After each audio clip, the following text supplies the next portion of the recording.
자, 법칙과 상수들. 상수라는 거는 이제 변하지 않는 불변값이죠.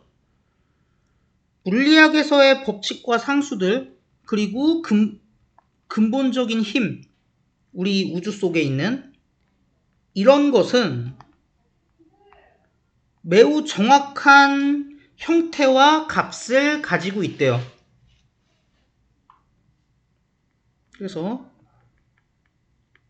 물리학의 법칙, 또 뭐였냐?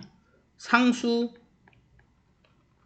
그리고 우주에 있는 어떤 근본적인 힘은 정확한 형태와 값을 가진다.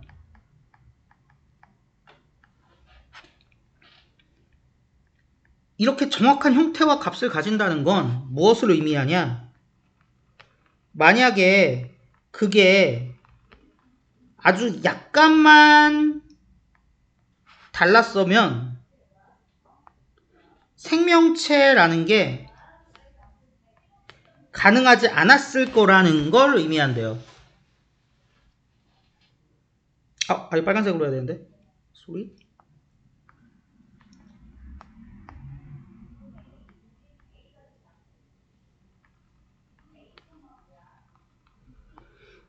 그래서 이게 의미하는 바는 뭐냐? 이 정확한 값이 조금만 달라도 과거의 생명체의 발생이, 생명체라는 존재가 불가능했을 거란 얘기죠. 그리고 요거는 좀 깊은 얘기는 딴 데서 해드릴 텐데 일단 여기서도 간단하게 뭐 설명은 하고 넘어갈게요. 그리고 이거는 뭐 이렇게 기니? 이거죠. 이 보시면 이렇게 돼 있고 이렇게 돼 있잖아요. 이게 뭐냐면 흔히 말하는 혼합가정법이라는 겁니다.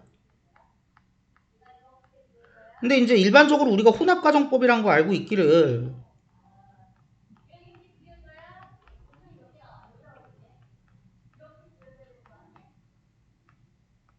이것만 알고 있단 말이야. 그러니까 한쪽에는 가정법 과거 완료 떼다가 쓰고 나머지에다가는 가정법 과거를 떼다가 쓰고. 근데 이거 말고 여기서 사용된 건 이게 아니고요. 한 개 더 있어요. S 우슈쿠마 have PP. 얘는 어때요? 여기가 가정법 과거고 여기가 가정법 과거 완료잖아요. 이건 뭐냐면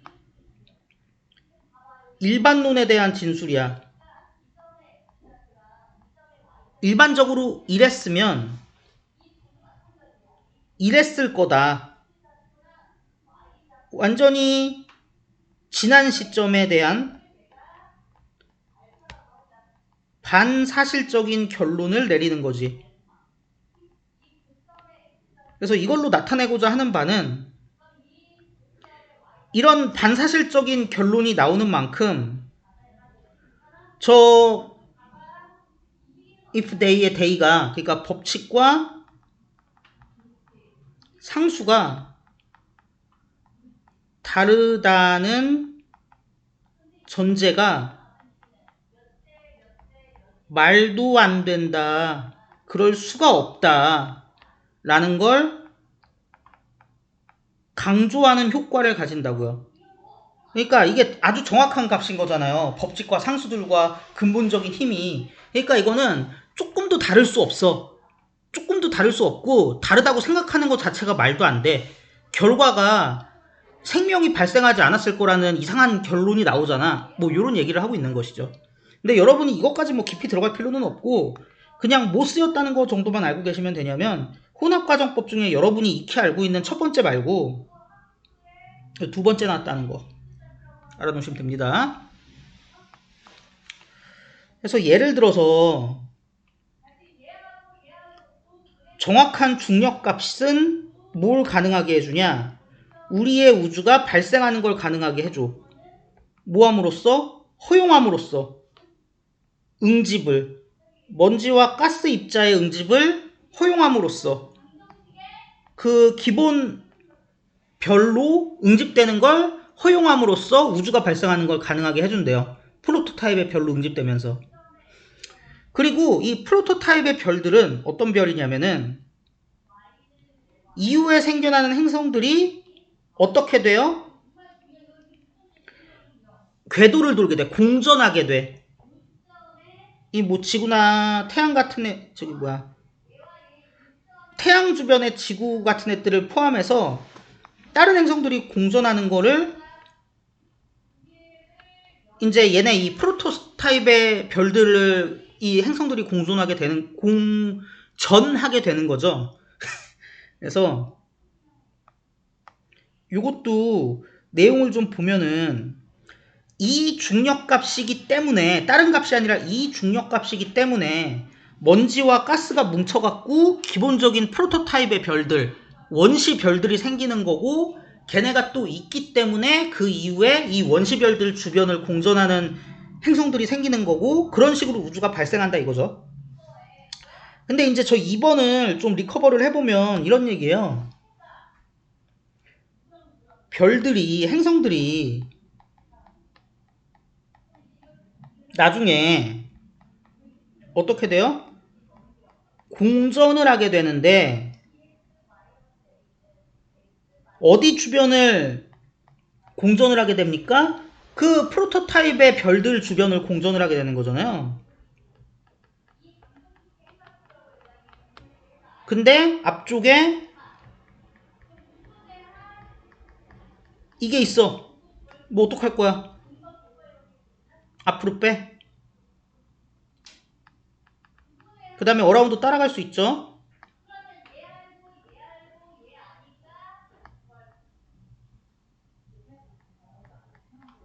이렇게 된다는 거지.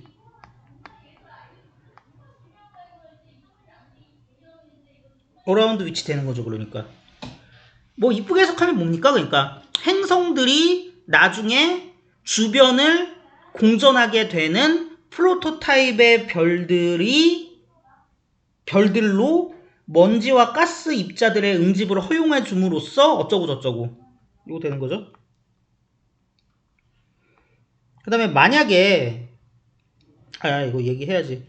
그래서 또 다른 예시를 드는 거야. 지금 계속 구체적인 예시를 드는 거예요. 이 중력값이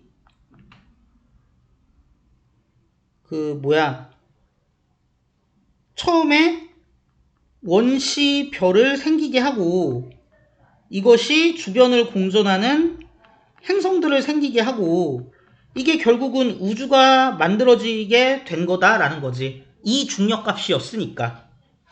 그리고 만약에 전자값이 조금만 살짝 더 크든지 작든지 만약에 했으면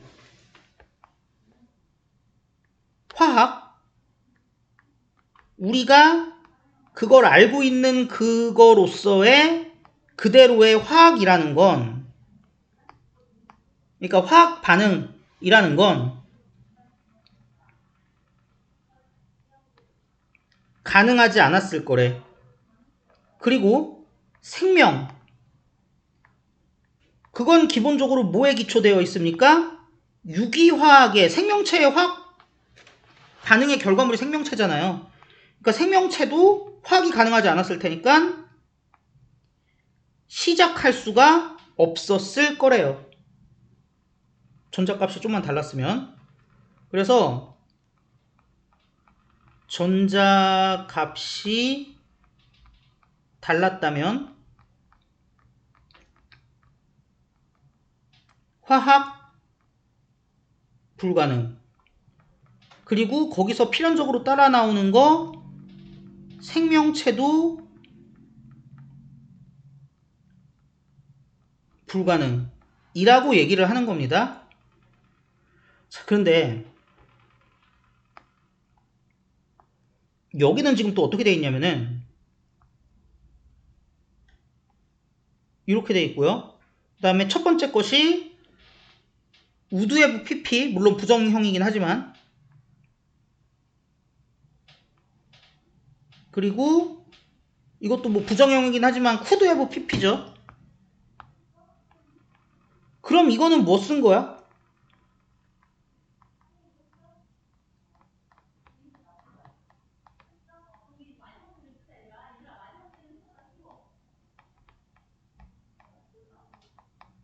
순수하게 가정법 과거 완료 나온 거거든요.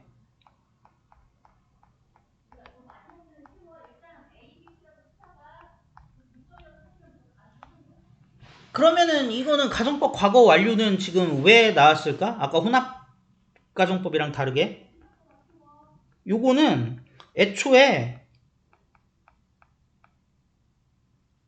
짝대기 왜 없어? 현실성 없는 가설을 세운 다음에 거기에 따라 나오는 전혀 사실성 없는 반사실적 결론을 내림으로써 뭐 전제가 말도 안 된다 뭐 이거라기보다는 이런 상황에 필연적인 불가능성을 나타내는 거예요. 논리 필연적인 불가능성.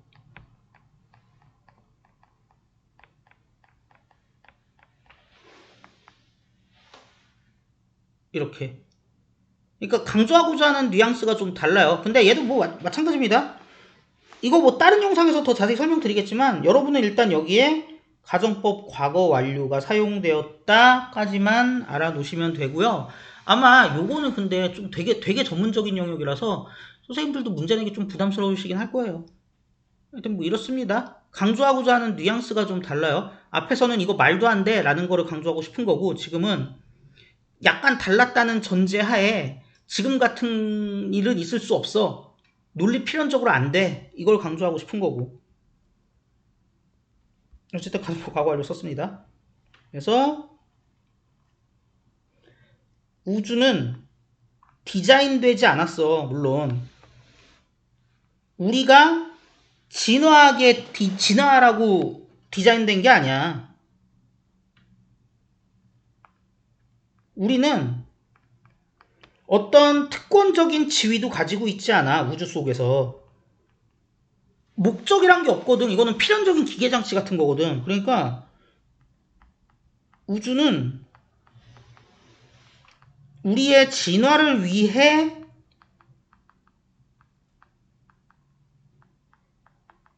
설계된 거 아니야, 당연히. 누가 설계하긴. 뭐 신학적인 얘기죠, 그렇게 들어가면. 근데 하지만 어쨌든 간에 이 물리학의 법칙과 상수들이 허용해주긴 해. 더 발달된 생명체가 진화하는 걸 허용해주긴 했어. 그러니까 의도해서 그런 건 아니지만 어쨌든 이렇게 디자인이 되었기 때문에 이 설계가 필연적으로 오늘날의 진화를 만들었다. 이거는 맞아. 뭐 이런 거죠. 그러니까 이런 조건 하에서는 지금 우리 같은 이 생명체들로 진화할 수밖에 없는 필연적인 뭐가 있었지만 그렇다고 해갖고 누군가가 목적을 갖고 그렇게 설계한 건 아니라고요. 그래서 글의 주제 뭐 되게 이상하게 써있는 자료들 많은데 결국엔 이런 얘기죠. 그러니까 최대한 짧게 쓸게요. 이런 물리적 법칙이나 이랑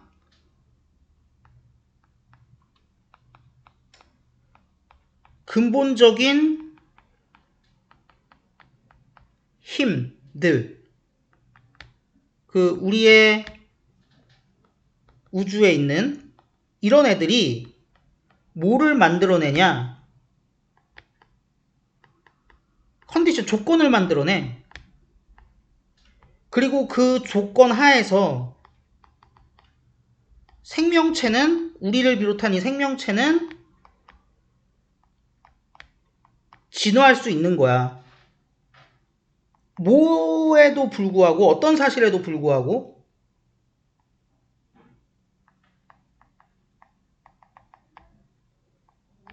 어떤,